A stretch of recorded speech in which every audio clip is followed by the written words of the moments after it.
Alright, hello, hello. Hopefully, we're actually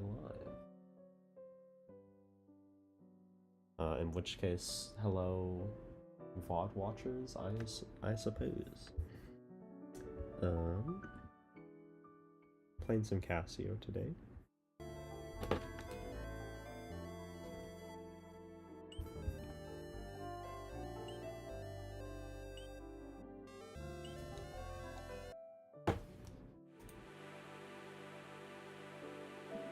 We're in the second half of Lexapro, which is notably, I'm gonna say the hardest level in the game. Some people might not say that, and I think that they're dead wrong.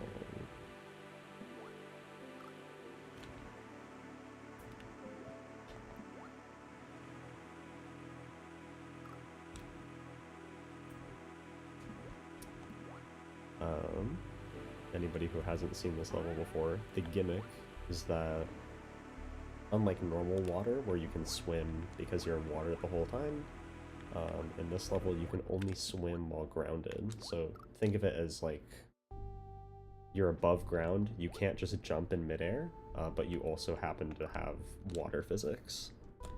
So I'm spamming jump right now and this is all I get. That means that because of how Mario World works, instead of holding jump to go higher, you have to hold up. That's me holding up. This is me holding jump.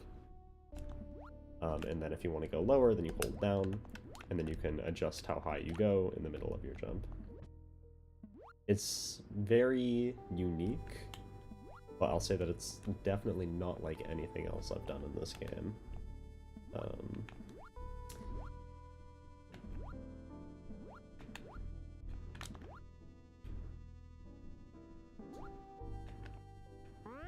But in a good way, I think. Shoot.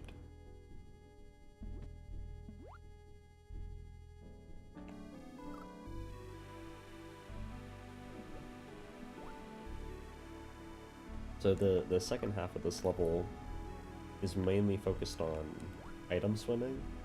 So even though the single like swim gimmick is still the same as the first section of the level, when you're holding an item, because you still have water physics, you get to float upwards with the item, but the second that you drop it, you fall like a rock. And so this section is kind of about giving you items to swim with and then forcing you to use them and be aware that you're going to fall straight back down, I guess, to the bottom of the ocean the second that you have to let it go, and then accounting for that. So, like this, that obstacle right there, you have to like angle your trajectory when going into that urchin, because when you kill the Goomba to get through it, you also stop having the ability to swim as you please. So you have to get like just the right momentum to get through that gap, and then land on the green bean. Same thing here, because you can't swim, you're dead unless you grab this spring, which allows you to float back up before you go into the depths.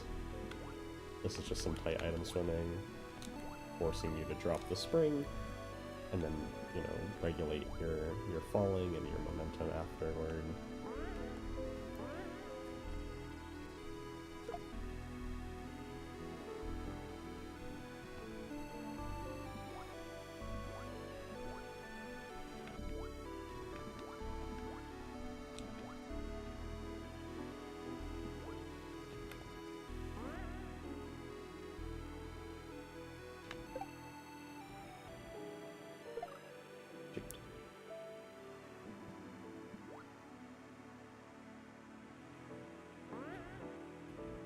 I do a strat there that I don't think I've seen anybody else do, where I land on the spring every single time.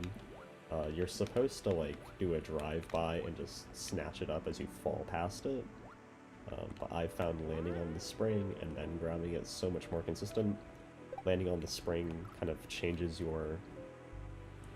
it halts your downward momentum, which is slowly increasing after you reach the apex of your jump. And so it allows you to, instead of grabbing it going this fast, like trying to time that. It lets you just do it when you're moving super slow, and when you're in control of Mario.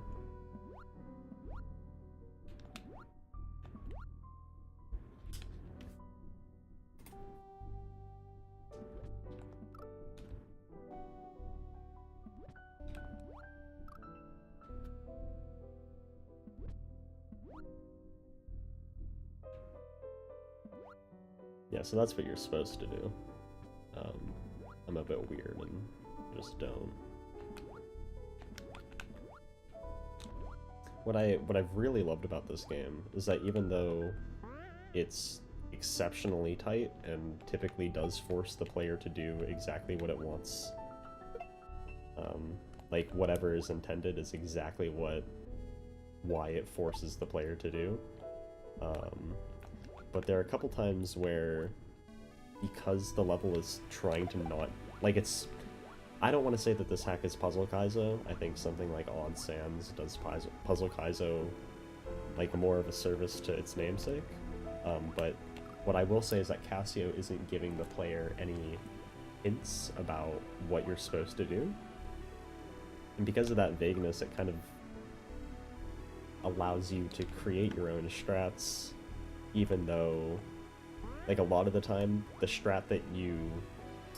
I don't want to say this. It allows you the opportunity to create your own strats. 90% of the time, those strats are the exact ones that the developer intended, but it's not like there's a coin trail telling you that that's what they intend. What you end up doing, what feels natural, is derived from the constraints of the level.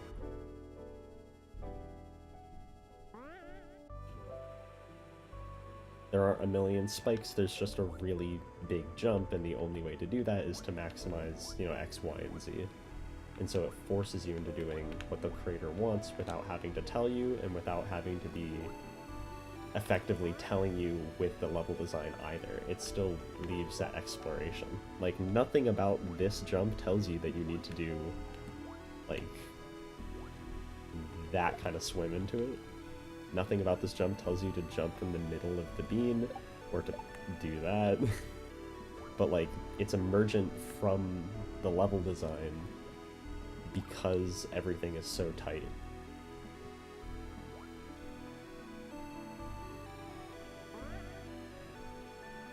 And so it feels like every time you pick up a new level in this hack, it feels like you're discovering, you know, your own strat, or what to do every time. It doesn't feel like something is handed to you. It doesn't feel like you're copying somebody else.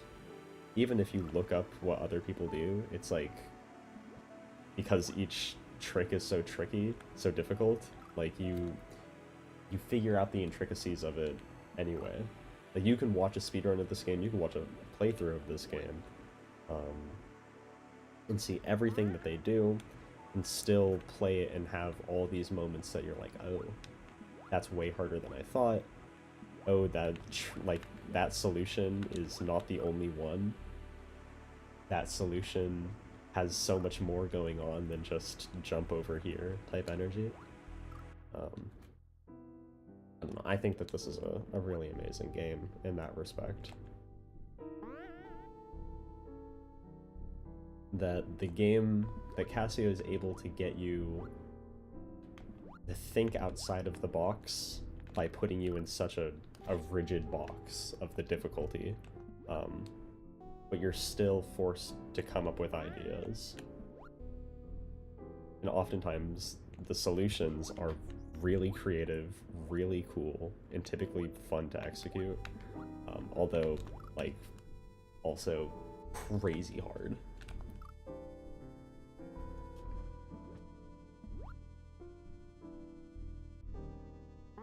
I would say my PB in this section right now is like halfway.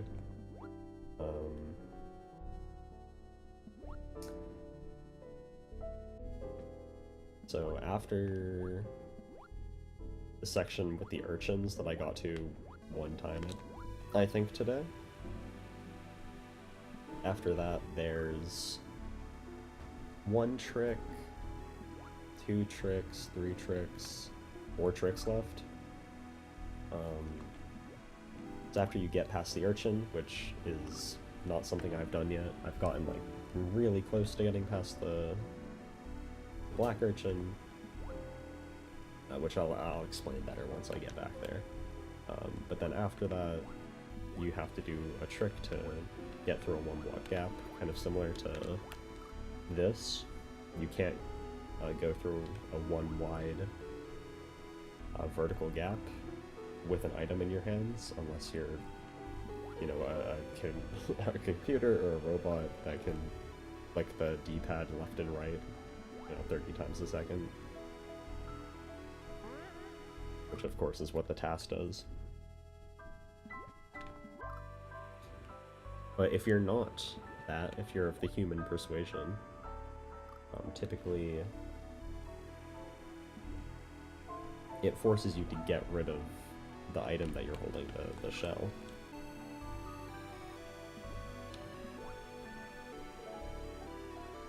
Then you have to fall and manage your momentum without the shell, and then re-grab it. You have to swim through like a really tight gap. You have to do another thing where you have to drop the shell to kill something, and then re-grab it before you die. And then you have to do an underwater shell jump, which I am not looking forward to. Because I don't even know where to begin on the strats for that.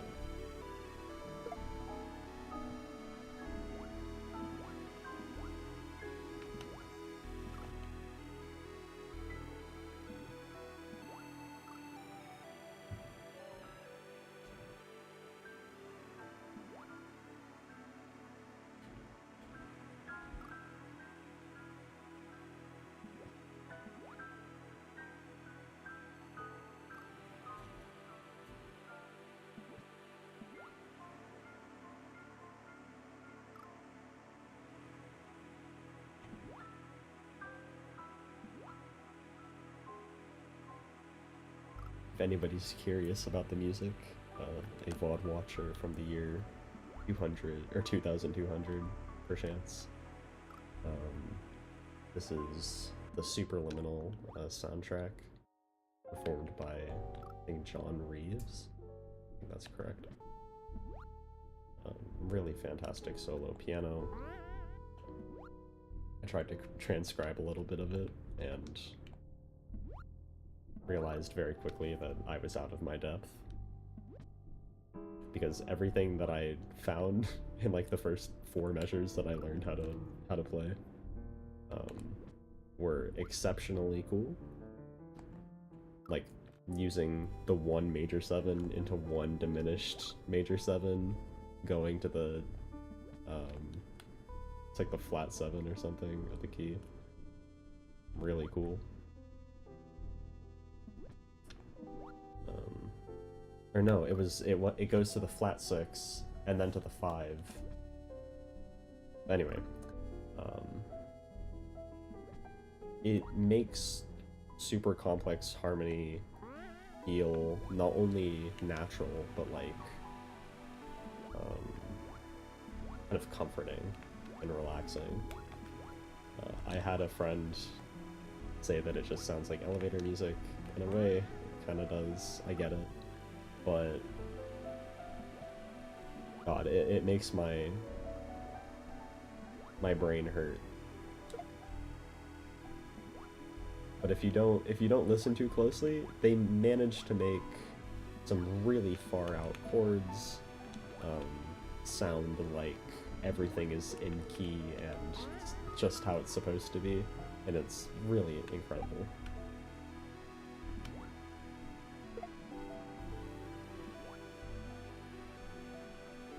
So shout out John Reeves' performance, and then I think Matt Christensen, who actually like created the music. Okay, so this black urchin, unlike the blue urchin that I killed a second ago, cannot take damage. So while I was able to kill the blue urchin with the shell, I can't kill the black one, and so that forces you into this little cubby, shoot, where you have to stall for it and then slip past it. Getting past that black urchin would be my PB. I think that last run was actually about as close as I've gotten. It's like really, really close to getting past it, but just not quite. If anybody has played Mario Maker, item swimming in a gap like that in Mario Maker is way easier than in this game, because of the way that the momentum works. So when you're item swimming in this game, if I just flick back and forth as fast as I can, actually evidently that seemed to work right there. But if you have some momentum and then flick back and forth,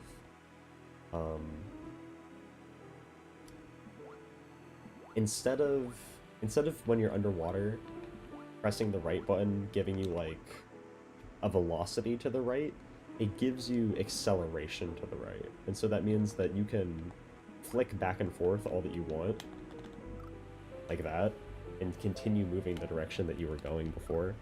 If I'm correct, I could be totally mistaken, but I seem to recall that the task can actually, when item swimming, just like flick back and forth as fast as possible, and it doesn't lose speed. I could be totally wrong about that, but that's my recollection. And so in that gap, you can't just just flick between left and right as fast as possible. One, even if you could, like, controlling your height while doing that is really tricky. And number two, because you have to go to the right, like, 2 tiles and then stall, and then go back out to the left, you have momentum going in, and so flicking back and forth as quickly as you can won't work. You'll just keep going to the right and immediately into a spike and die.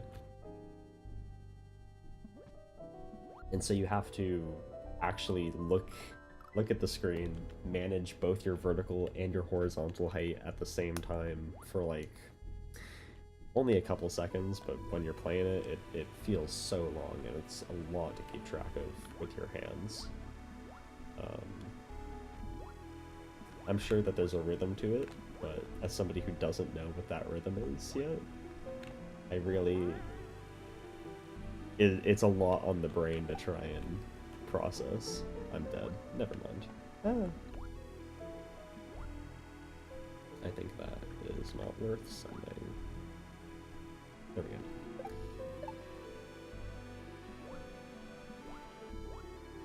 go. Okay.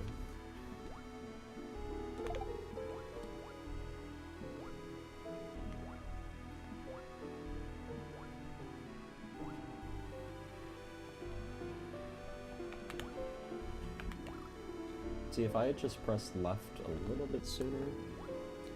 Another issue, I'm not going to blame controller, but I used to play with a wired SNES controller, like an original one, just with an adapter, and then that adapter broke, and now I'm on the like Switch SNES Bluetooth one, and it does have some input lag. That's fine, you can survive with input lag. I think people complain about stuff like that a little bit too much, but I am still very used to how the game controls with that other controller, because I've spent so much time playing this game on a CRT with actual hardware, and then playing it on a computer, but with still the controller and actual hardware, and so I'm used to everything responding a lot quicker. And so the game feels slightly different with this controller. It's not like in every moment I can feel it, it's not that bad, but in moments where you have to react like crazy fast, like with stalling in that section, it is a lot extra on your brain. To have to like catch things way before they happen, because you probably don't have the time to adjust, unless you're doing it as things happen. Whoa, crazy that that killed. Okay. So every time I have died to the rightmost spike, I actually think I can avoid that. Well, you know what? I'll take that, actually. That's not bad. I will take that. New PB. So I'm gonna start hanging closer to the left side, because the urchin hitbox is a lot smaller than you think. And even though spike hitboxes are way friendlier than in something like Mario Maker 2, they're still bigger than the urchin hitbox, and so it's probably for the best that I lean over to that side.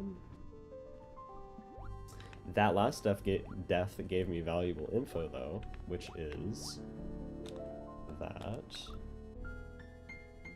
the urchin, as it goes down, doesn't go all the way down, and so you can't, if you're at the bottom of your little box where you're stalling, and then you try and go to the left, you will definitely hit the urchin, so you have to rise up above the urchin before looking left. PB though. Can't complain about a PB.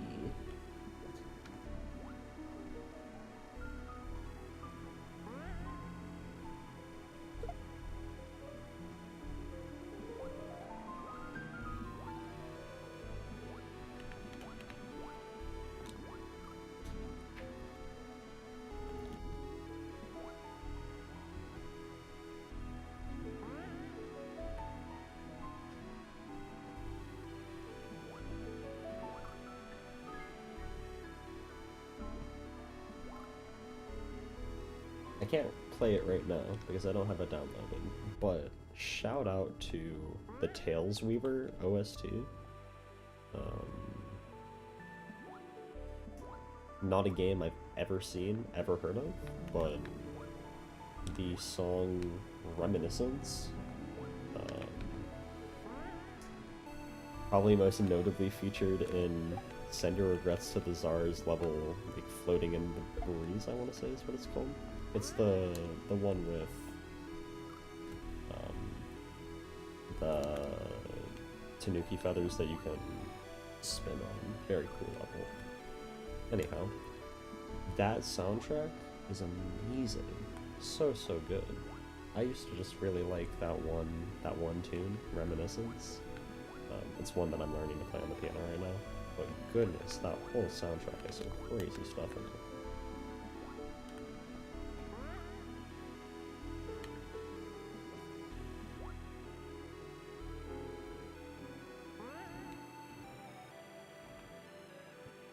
Although, I don't know, I think ever since I got into music theory and learning more about music-y things, the things that get me excited in music are not quite the same as for other people.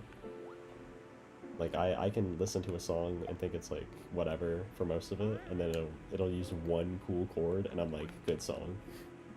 That chord changed though.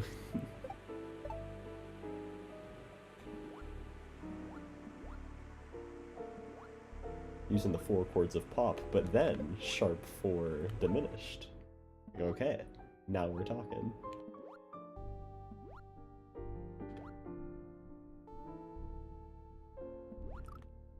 Dang. Consistent though. We're getting closer to. That was an impressive death. That was impressive. You know, I don't think somebody has... Surely nobody's died to that before. Like, people have died in that hole, but not in the way that I just did.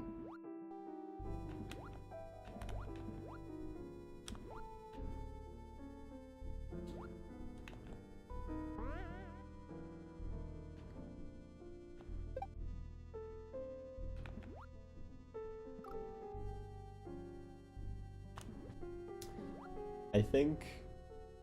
I don't use a lot of social media, so I wouldn't say that I'm brain rotted per se, but in terms of music, I definitely am. Everything has to be something that you could find theoretically in a music theory YouTube video, or it turns my brain off, like, immediately. And I don't want to say turns my brain off. I have an appreciation for most all music. There's very little that actually upsets me or makes me want to turn it off. But I don't know, a song that uses conventional chords and, like, does them well typically isn't something that I remember like a ton. I went to a concert just last night, and the only song that really stuck out to me was a song by the opener, the opening band, who I thought was okay. But they had one tune that was written in Dorian, and it kept using the natural six over that one minor chord, and I was like, dang, best song in the night. Like, the melody was just centered around that one note, and it's the only thing I remembered. All the other tunes were good. They had good rhythm, they had, like, they were well-made tunes. I enjoyed myself, but that's the only one that I remember today.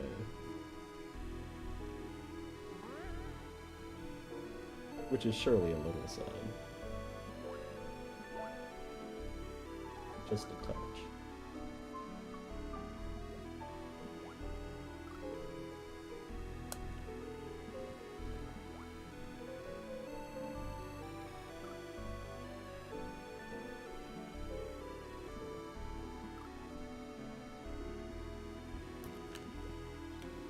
Anyhow, as I was talking about before,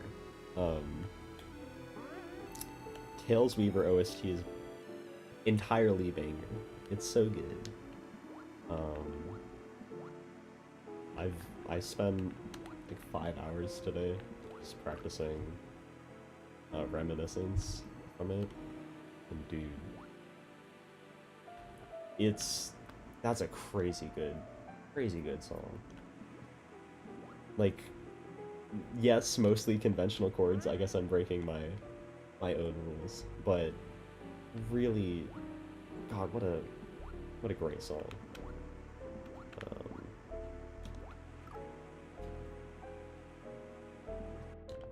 It has a melodic idea, it uses it well, it doesn't get boring. Like, it uses... I don't want to get too... Okay, you know what? I'm gonna do it because it's my live stream. I think, while a little overused, one of the more effective rhythmic patterns to make something, like, upbeat or have a lot of energy is 3 plus 3 plus 2. Da da da da da da da da da da da da da. It kind of has that, like, driving 5/4 kind of thing. Think Mission Impossible. Dun dun dun dun da da da da da da da da da da da. And like almost every single melodic idea in Reminiscence uses that rhythmic idea, and it's really good melody writing. The thing that has been... Oh, and it used my favorite chord. Shout out the 5/7 with a sharp 5 and a flat 9. Or sorry, a sharp 5 and a sharp 9. Awesome chord. In a minor key specifically. It works in major, but I don't like the sound of the flat third of the key going to the major third.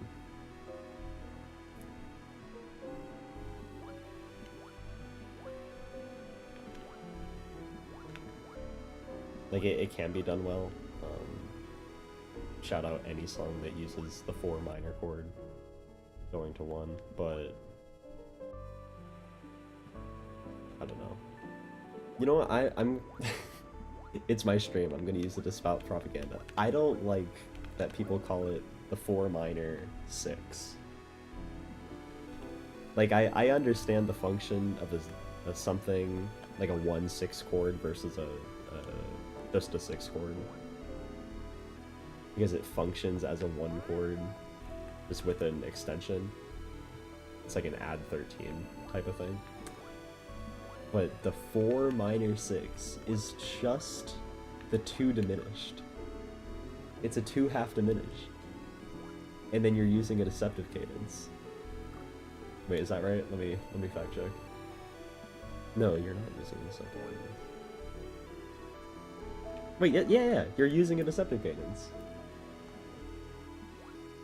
Like, I think that's a way better way to think about that chord than the 4 minor 6.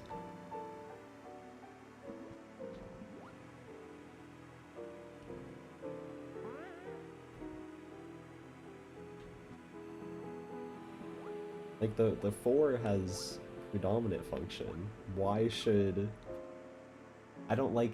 It doesn't work with my brain that a 4 chord, which has predominant function, suddenly when you put an extension on it, an extension that's in the key, it's like, oh yeah, well, it's definitely a dominant chord of the same caliber as a 5/7 chord. Like, I agree, it's a dominant chord. I agree, it's probably of a similar strength to the 5/7 chord, with a little bit more like bittersweet kind of sound. But it's not a 4 chord. It's a diminished chord over the 4, because 4 to 1 sounds good.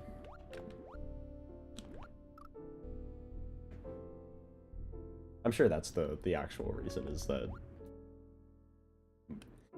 like, it sounds better for the bass to move from 4 to 1 than from 2 to 1. But normalize using the 2 diminished 7, or the 2 half diminished 7 instead of the 4/6 chord. I'm taking a stand.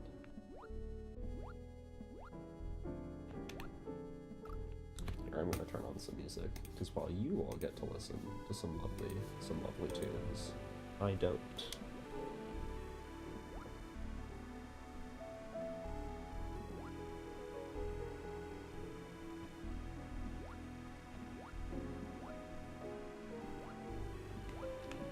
For anybody tuning in for the stream, the gimmick of this level is that you can only swim while you're touching the ground.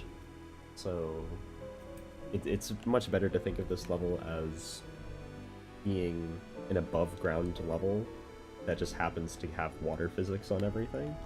So this is me mashing jump, but you'll see that I can only swim when I'm touching the ground. And because it uses water physics, the way to change your height is not to hold jump. This is me holding jump, and then this is me tapping jump, same height. The way to actually change that is using the up and down button. So up makes you go higher, and down makes you go lower, and then you can control your height. So here's up and then down, using the directional pad. So most of this level, my hands are not touching the Y button to run, my hands are not touching the B button to jump, it's all in the D-pad. It's exceptionally weird. It's a super strange gimmick to get used to, which this hack kind of has in spades. I made the poor decision of putting off the propeller block level, which I should totally remember the name of, but I don't. It's a song by The Field. I don't remember the name of it.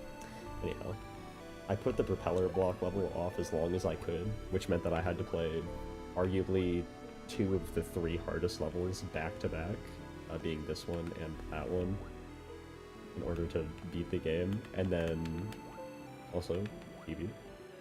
Okay, I think it's in there. So I need... This is a new PB for me. What I have to do is I have to kick the shell into that that 1 tile gap on the right, because I otherwise can't get down there. but I need enough momentum so that I can actually get into this one tile gap and then ride that platform down. So I would love, yeah, something like that. I just need to be on the way up when I kick it. Okay, I'm just gonna wait for you to get out of the way. Okay, I'm stupid, but new PB. If I could just, had I made it into that one tile gap, that all was correct. After that, there's really two tricks after that. It's the up throw to kill the urchin, for those who know, and the underwater shell jump. There's technically some other movement that you have to do after that, like you have to not die to the shell, you have to dodge the muncher, but it's not, I mean, you know, I've been wrong before. Perhaps those are the hardest parts of the level, and I shouldn't dismiss them. But I'm gonna make the assumption that after that, like, aside from those two tricks, it's kind of home clear. Oh, and also, you know how I was mentioning earlier, the difficulty with this hack is that I think, personally, that even watching somebody play this game does not teach you how to beat it, if you know what I mean. Like, the number of hours I've watched people speedrun this game and do playthroughs of this game is probably like 100. I really used to love watching this game. I've loved playing it just the same. But I think that there are some aspects of it that you just cannot glean from watching it. You can only really get by doing the inputs. And I don't say that to be like, anyone who hasn't beaten this game is a scrub. I don't care. More so what I mean is that every single obstacle that I haven't done yet, I am incredibly afraid of, because I'm like, that looks easy. Surely nothing hard. Surely it can't be that hard. Every single time I have thought that in this hack, I have been dead wrong. Good example being Child Soldier. The second ball and chain. I seriously, like, without no hyperbole, spent like 2 days just trying to learn that one trick. It's not like, oh, I had to get consistent at that trick. I mean, the first day, I didn't get that trick a single time. I played for like 2 hours, didn't get a single time, gave up, came back the next day, still couldn't get it for like an hour, and then I started getting it. Like, day 3, I was consistent at it. That was such a crazy hard trick. For anybody who would like to know, it's the one where you have to use the ball and chain to hit the on-off switch 2 times to drop the Koopa down. Ooh, crazy, crazy hard. Like, nothing in the rest of that level was as hard as that one trick. And if you had asked me, having seen the speedrun as many times as I had, you know, what's difficult about this level, I would have been like, what would I have said? The pokey seems hard. That's probably it. Oh, the part right before you make the vine seems hard. Like, no doubt those are hard, but I think that the hardest part of each level so far has not been the part that I thought. Like, the things that I thought would be difficult are as difficult as I thought that they would be, and then the parts that I thought would be easy are way harder.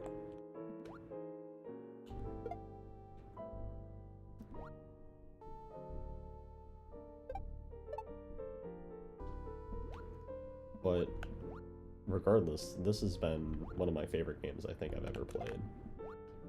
Shoot. I'm pretty comfortable putting this right now in like my top 5 games. I expect by the time I beat it, it'll be my favorite game. Because while I've played a lot of games that I really love,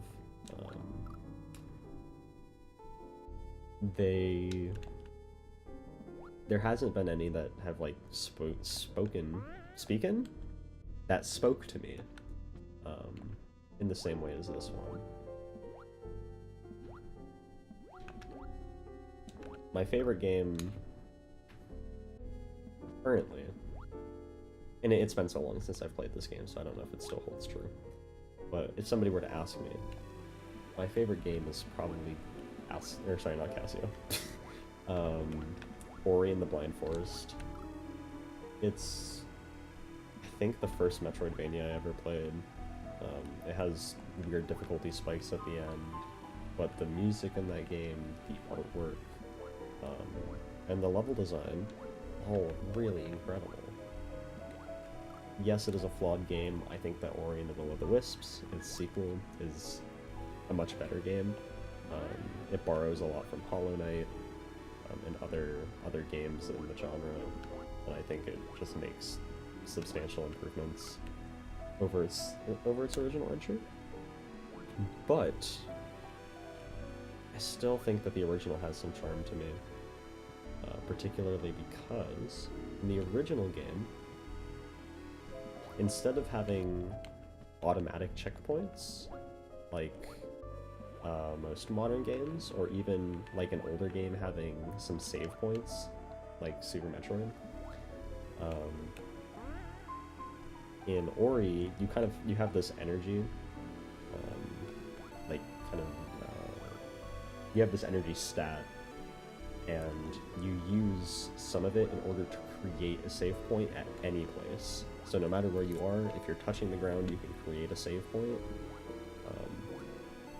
And so when you're early on in the game, you have so little energy that you can't make a lot of them, and so it makes some of the more trivial aspects of the game harder because you have to do more of them consecutively without a save point.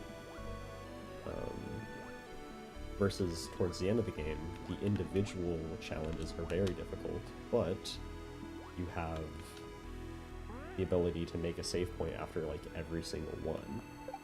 And so you feel stronger, you have the ability to make more save points, but the game difficulty is still like curved, but in a way that makes the early game not mind-numbing.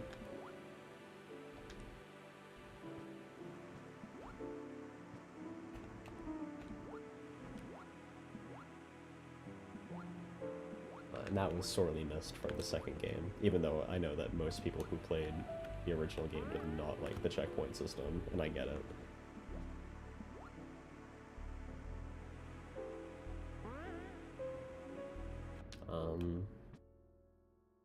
You know, now that I think about it, I think all of my favorite games are Metroidvanias or Super Mario Maker 2, which I don't think counts, because I only used it to make levels. I never played any.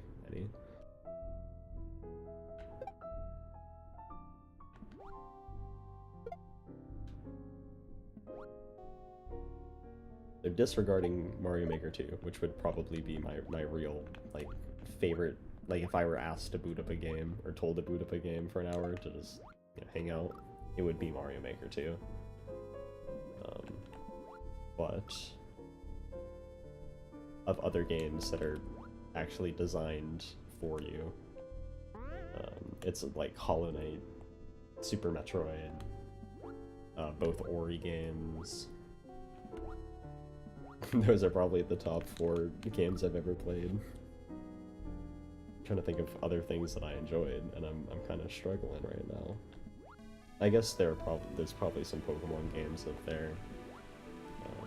Shout out Pokemon Black, White, Black 2, White 2.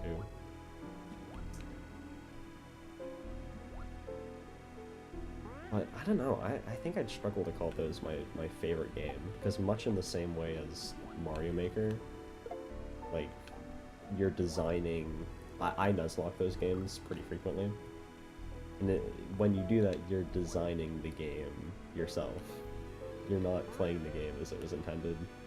Lots of people have discussed whether or not doing self-imposed rules or playing by it in a way that the game didn't originally intend can allow you to constitute something your favorite game. But I personally think that if the enjoyment that I get from a game is because I am changing the way that I play it to be fundamentally different from what the the creator intended, then my favorite game would not be Pokemon Black. It would be a Nuzlocke. It would be Mario Maker type energy, you know? Because I'm the one creating what's fun about it. That's what I love so much about Kaizo, is that the difficulty is made for you. And the way that you regulate the difficulty is not through difficulty modes or anything like that. It's just picking different hacks to play. Like if you're new to Mario, you don't play the easy levels of a game. You play an easy game. You play Quickie 2, you play Love Yourself, you play Learn to Kaizo. And if you know, start getting better and you play like Rift 2, you play Invictus. I'm trying to think of other intermediate hacks. Rift 2 probably isn't an intermediate hack. But like you self-regulate the difficulty in that way. But you're not the one designing it. You still get to have the joy of coming across somebody else's design, somebody else's setups, while still engaging with something genuinely challenging. Shoot. I don't know. I love Kaizo so dearly.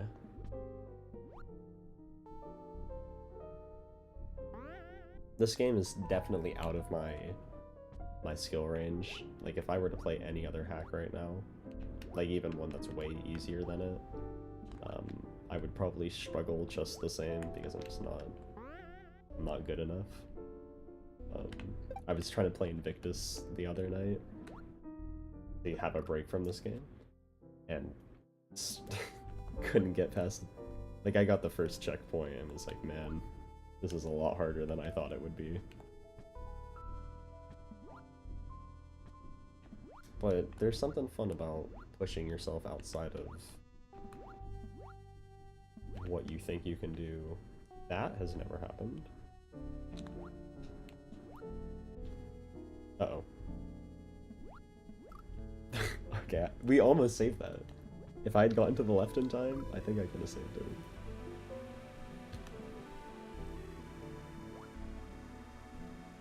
But I'm much the same with things like music, where I love pushing myself beyond what's reasonable for a good progression. I would probably be better at Mario if I never played this game and invested the hours that I put into it into like Invictus or some other intermediate level hack, or like Akagari too. But God, I would have enjoyed it so much less. Not because those are bad games; they're excellent. Invictus is also one of my favorite games. It's a brilliant hack. I've played a good deal of it, and I'm comfortable saying that. But God, playing something that's clearly not meant for me and overcoming it anyway is so awesome. So much fun. And I think thinking about it now, I think that the reason is that when you do something that is on your skill level, or you do something that's like slightly above it, you are improving, undoubtedly. Anytime that you do something, you get better at it. But that progress isn't as visible as doing something that was so clearly not something that you could do, and then doing it anyway, no matter how long it takes, because the progression in your skill is, like, your skill, not at the thing in general. I probably am not that much better at Mario than the day I started playing this hack, but your skill at this game, Casio, is so visibly apparent. It grows so rapidly as you learn the tricks, and it's a lot easier to quantify as you beat however many levels of something that's out of your skill level. You learn so many measures of something that's not something that you can play. I don't mind the slow grind. It makes me how do I phrase this? It encourages me to persist and stay with it. Because the joy of something like playing a video game, for me, is not turning your brain off. I mean, for some games certainly, but for something like this, it's not turning your brain off or turning on stream and yapping. It's the sense of progression. I think that's true for a lot of multiplayer games, where a lot of the joy comes in getting better at it. I think like CS2 melee type thing. I guess that's more in the competitive side of gaming, but I think that's just where I occupy. And so a lot of the joy comes from seeing your progression. League of Legends, and this gives me that same thing, where I can visibly see my progress, and that is what makes it fun, not necessarily like every single input being enjoyable or whatever.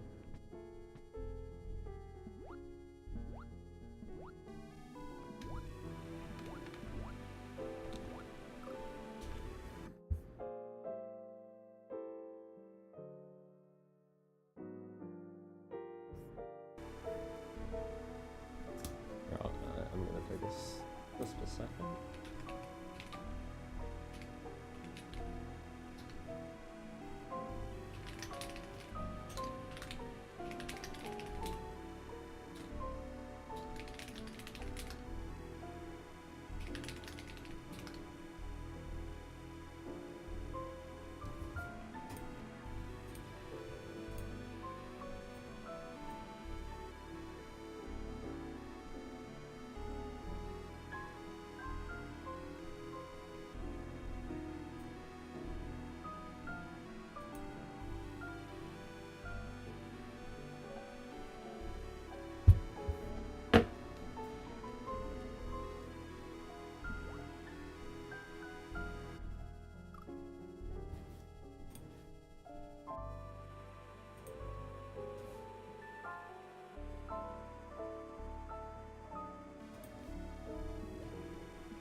But in the sense that the things that I enjoy are the like seeing visible progress at something. My favorite things in this world are like, I don't want to put them on the same tier, but like playing this game, playing the piano, reading books, like the gaining of knowledge, the gaining of the skill, they are exceptionally rewarding when you can see yourself different from when you began them.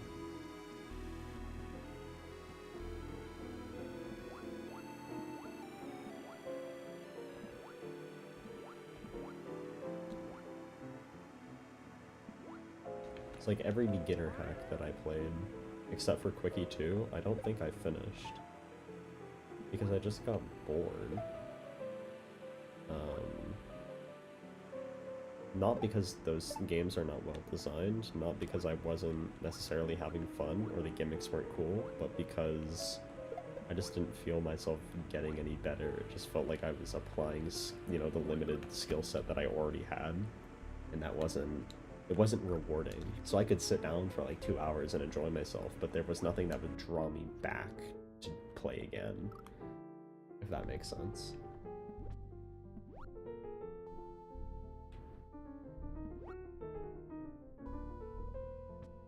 Which is why most of my time now is spent reading, working out, and playing the piano. Because those things are like, you can, without measuring it, you can still mentally see progress. You can, if you lift, you can feel things get slightly lighter over time. If you read, then you can think about a certain subject more easily or more confidently. When you know, perform music, not only do you get better at playing or reading sheet music, but you also get more of a vocabulary into your hands of what chords feel like, how chords move between each other. Like you get something out of it. Okay, I would like you to fall asleep. There you go. Don't. Oh. Okay, we send it. Shoot. Imagine though.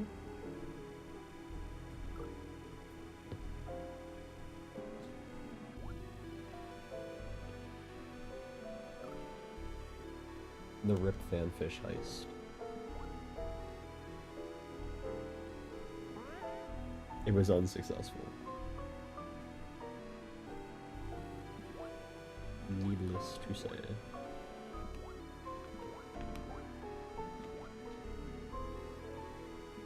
Also, looking at it now, I think I have chat disabled, and that was not intentional. Let me see.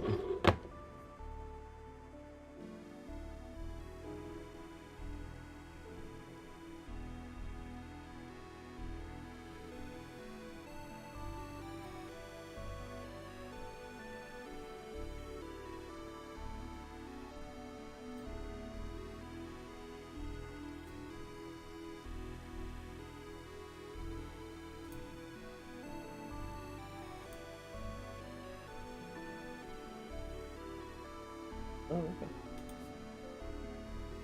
I suppose that was wrong. Okay.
But in the sense that the things that I enjoy are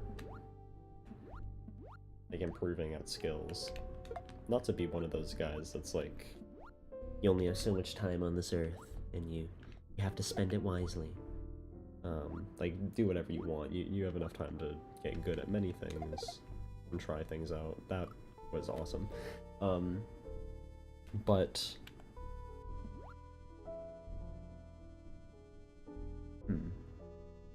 But if you want to get better at something in the short term and not in the exceedingly long term, I feel like you have to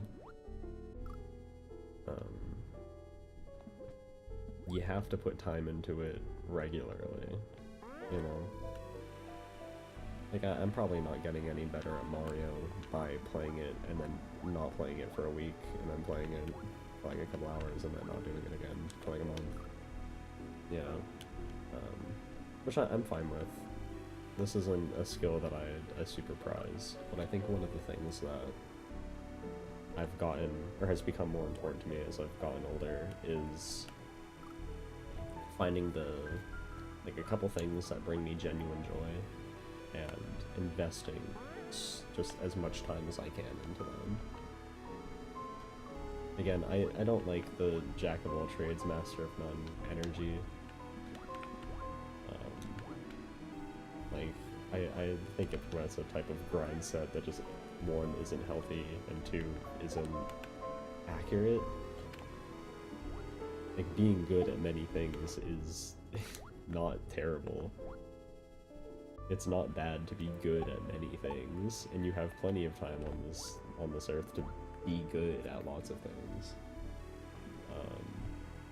Like, I think it telling somebody to not be a jack of all trades, master of none, kind of creates a learned helplessness around certain aspects of people's life, where they're like, I just don't want to learn how to do it, or whatever.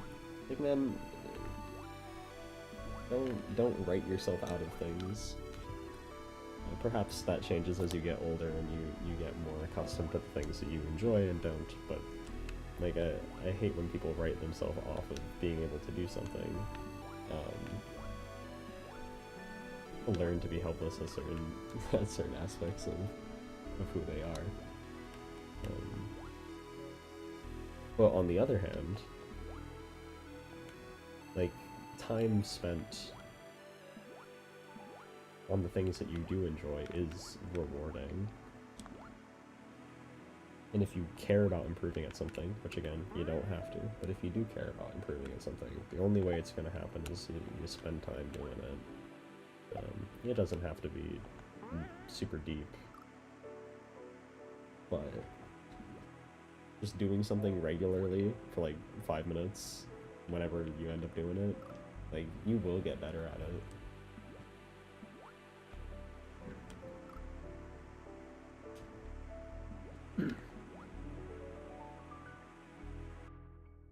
It's like when I was super young, I'm like, yeah, I want to be super good at Mario, like all the people that I look up to. And I also want to be super good at chess, like all the people I look up to. And I want to be super good at Pokemon, like all the people I look up to. And then you realize that each one of those people individually, like, is not... There's overlap for some people, but one of those people who's really extraordinary at something is not going to be also extraordinary at a bunch of other things. They can be good at them, they could be a quick learner and become good at them, but oftentimes the people who we look up to, who are really good at one specific thing, didn't get there by also pursuing a bunch of other things at the same time. And it's fine not to be, like, spectacular at just one thing. I don't think that's the life I want, to be just so amazing at one particular thing that that's all I ever do. But the things that I do care about getting better at, the things that do have meaning to me, and that I want to progress at. Like, if I could go back, I would look at a younger me and be like, I don't care what they are. I don't care if they're the same as what I have deemed interesting, or if they're totally different things, but like, pick like 2 or 3 hobbies that really, really mean something to you, and like, dedicate a little bit extra time to them. Not a crazy amount. Don't make it your life. You burn out, you lose interest in those things by doing so, and you lose the love of them. But, you know, really do them. If you want to be good at running, like, sit down. I guess don't sit down, stand up. You know, do some extra runs. If you want to be good at chess, like, read a book about chess, play more games. I don't know.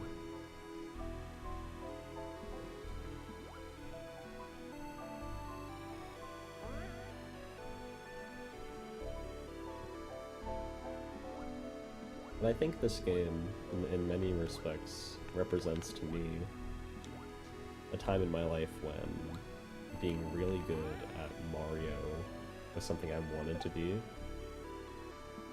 I wasn't at the point where I was, like, actually dedicating serious time to it at the exclusion of other things that I thought were cool, which is why I'm not super great at it. But there was a time when being good at this kind of thing really meant something to me.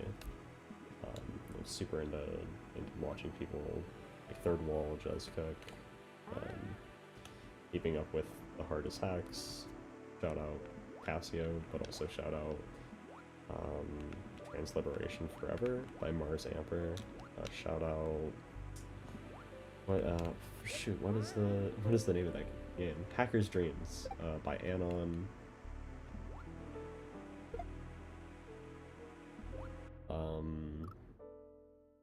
Is it Possibility of an Island that I'm thinking of?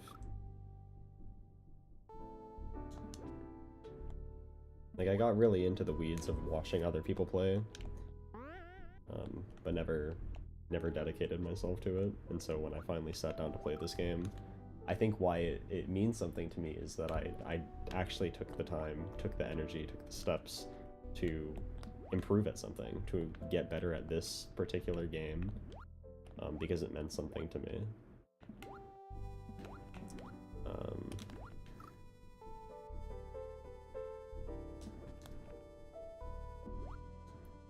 And unlike all the other hobbies that I had that never super materialized, with this one, like I really did care enough to put in some hours to get better at it, to beat some levels of this exceptionally hard game, and then I was rewarded for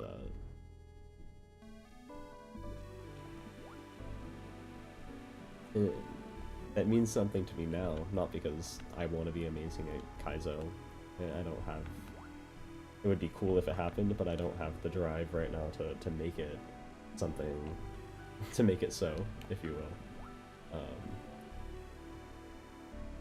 But this now means something to me because it represents the first time I really took something that I thought was cool, something I thought was worth putting my time into, and then actually did it. Which is something I'm all about.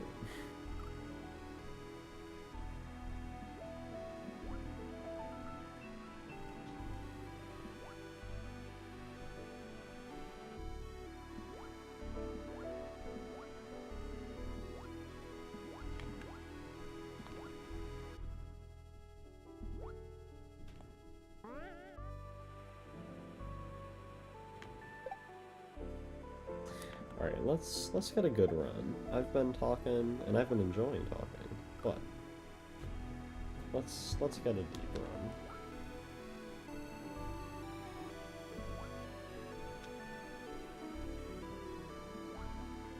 Like, I don't need to get past the urchin, but I would love to get to the urchin. You know what I mean? Because I don't think any particular trick in the section of this level before that is all that crazy hard.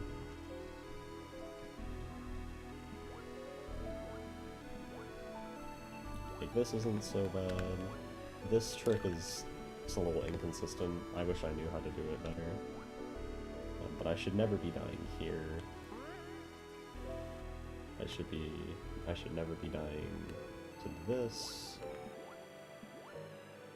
Or any of this, even though it is pretty precise.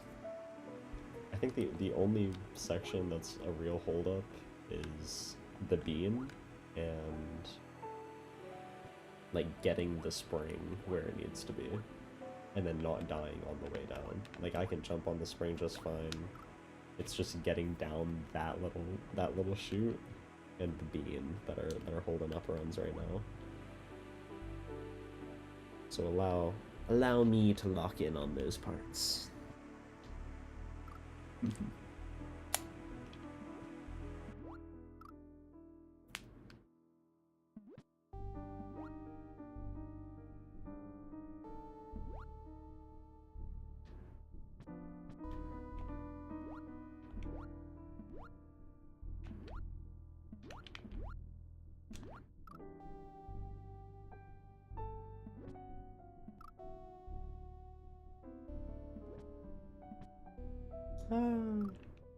You know how I said that I don't think anybody else has died like that before? And I've died like that 3 times tonight. Just thought I'd bring it up is all.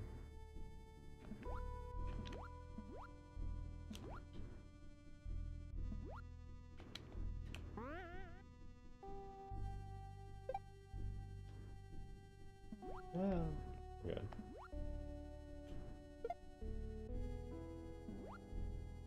Maybe? No.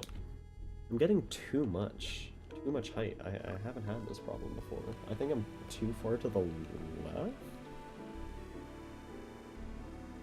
Like, counterintuitively? Because I think I used to be further to the right, and I would get the right distance. But it doesn't make sense that being on the left side of the beam, where you normally get less jump,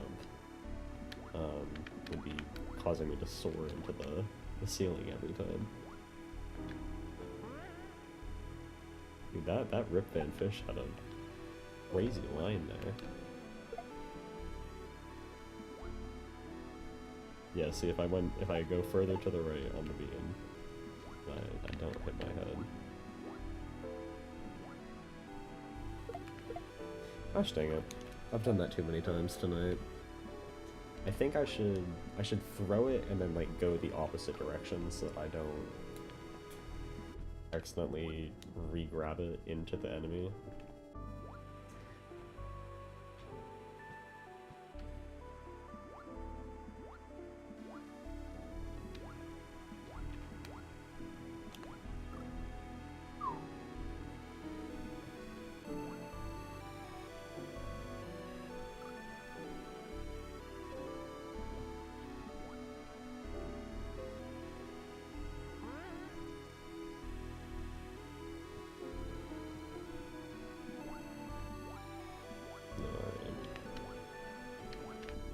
This is the attempt, I'm calling it.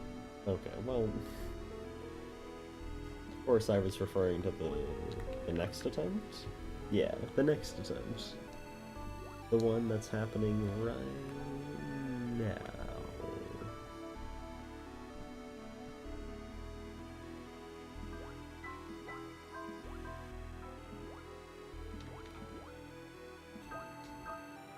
Right now.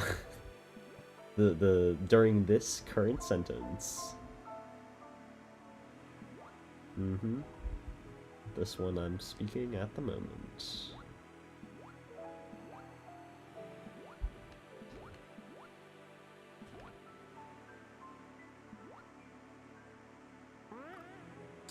Still speaking that sentence, of course I was referring to this run.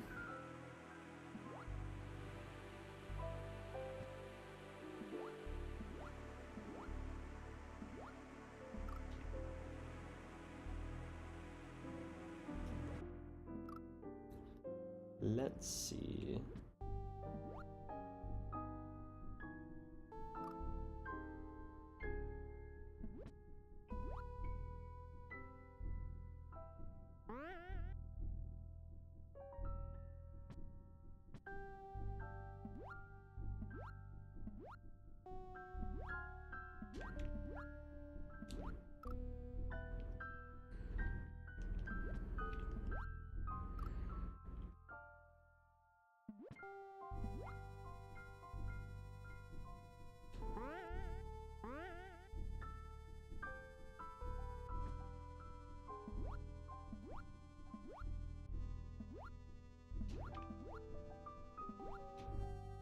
Oof.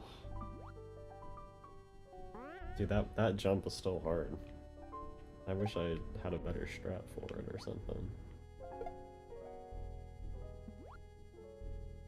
Alright, there we go.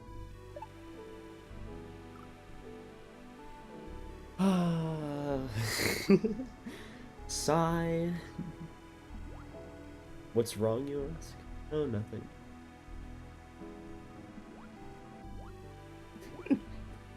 I'm doing so well right now. See, why can't my momentum do that every single time that I drop the spring? Why can't it stop me perfectly right where I need to go and I don't have to make a single adjustment?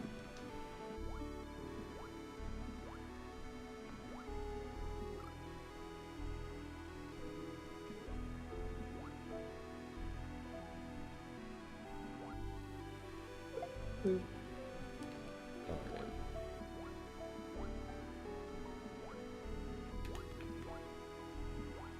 No.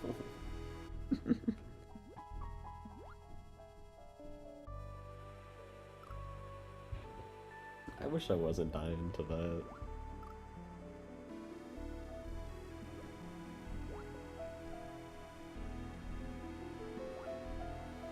And that's why, from here on out, I won't. I'm full gamer mode right now. I've got my neck craned towards the screen. Somehow I died there. That's impressive. But I've got gamer posture right now, and now that I've done that, I cannot get past the first obstacle of the level.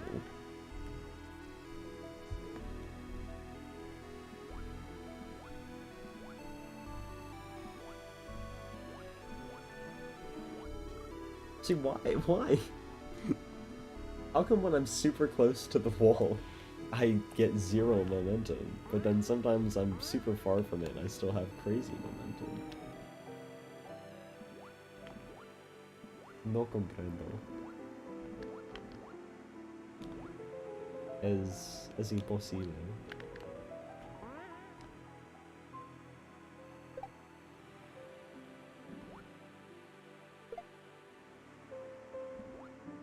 Don't bonk. Sweet.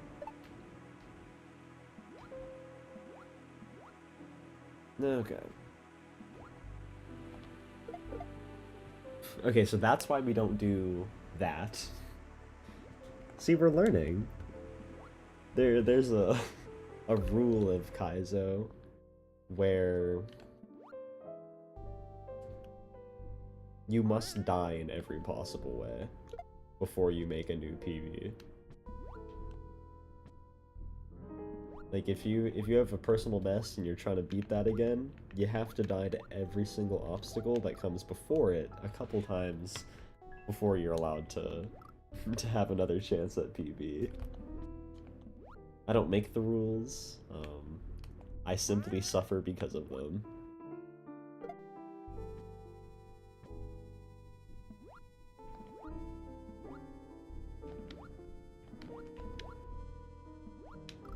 Oh. You know what? Forget what I said an hour ago. I'm blaming the controller for that one. I don't have the ability to know where I am, so I keep holding right so that I can fit myself into the one tile gap. And then by the time that I'm, I release the right button, but how do I explain this? Like, I release the right button, and then I watch my character sail to the right into the spikes before, like, instead of stopping.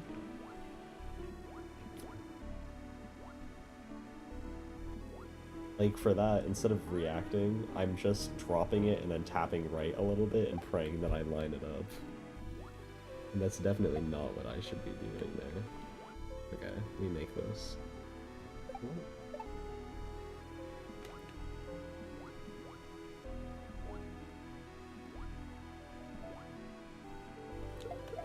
Oh, why have I done it so many times? It's because I'm turning back. I'm turning the other way, and I'm not holding Y. I think when I was working before, like, yes, I was killing the shell on accident sometimes, but most of the time if I missed, I would just re-grab the shell and it was fine. So we're going back to that.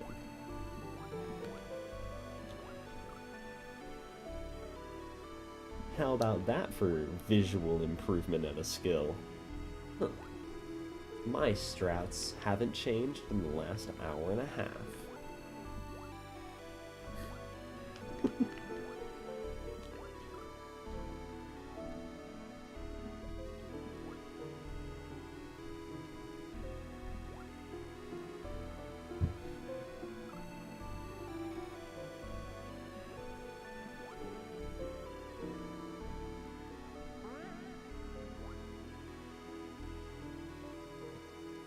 probably should have checked if this record is copywritten or not, or if the people behind Superliminal apply their copyright. I suppose we shall see. I love your album. If you're for some reason watching this to make a claim, I think both John Reeves and Matt Christensen are really good. John Reeves on piano is like incredible. Gosh dang it! Never mind. I lack the good graces now and the the ability to hold back.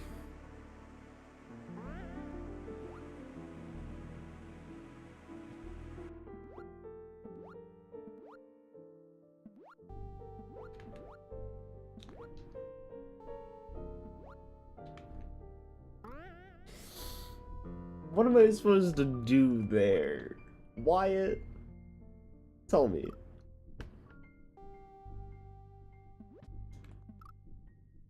What am I supposed to do there?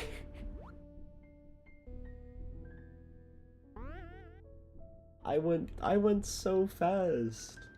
That Rip Van Fish just had a crazy line. Bro was playing Trackmania over here.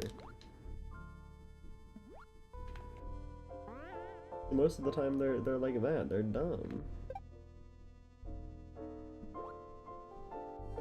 Ah. Okay. I should not have sent that. I was too far to the right on the bean.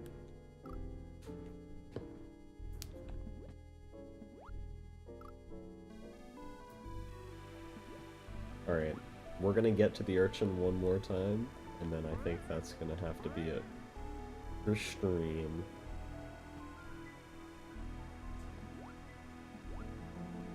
But I will do this again though, because I enjoyed this.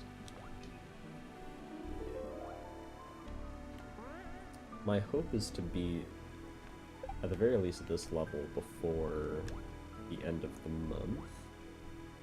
Which is definitely possible. Like, with how far into the level I am, it's definitely, it will happen if I just put in the time. See, there, now that I'm back to the old strat, it works like a charm. You know, I've actually got to wipe sweat off my hands.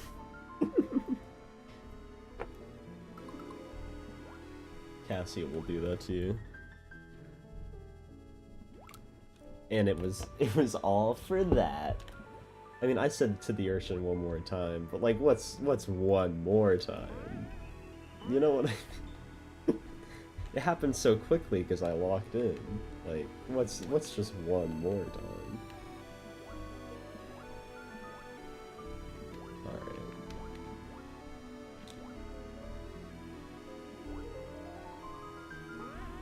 See, now I have the muscle memory, and then I'm gonna have to log off and lose it all.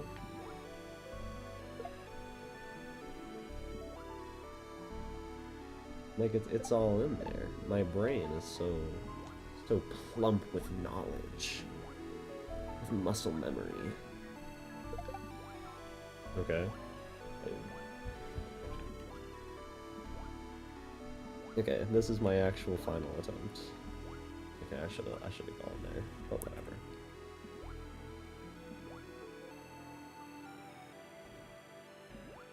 No, okay. Tapped it a little earlier. Well? Dude, that was, you know what? New PB, new knowledge about the urchin section, and I had a really good time streaming. So I hope any VOD watchers, or perhaps the one person who tuned in, enjoyed it as well.